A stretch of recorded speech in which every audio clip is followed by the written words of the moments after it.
మొన్న మేము హామీ ఇచ్చాం. హామీ ప్రకారం ఇమీడియట్గా ఏం చేశాం, 3,000 రూపాయలు పెంచాం, 4,000 రూపాయలు పెంచాం. 3,000 రూపాయల నుంచి దివ్యాంగులకు 6,000 పెంచాం.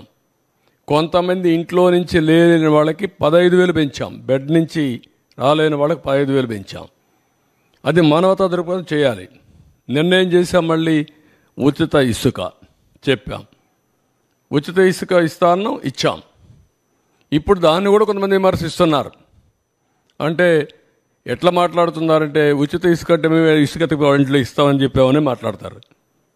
లేకుంటే నేనే మళ్ళీ ఇల్లు కూడా కట్టిస్తాను, లేకుంటే వాళ్ళ ఇంట్లో కూడా పొలాన్ని నేను పని చేస్తాను అని చెప్తారు. ఏం చెప్పమంటారు వాళ్ళని? ఇది రాజకీయం.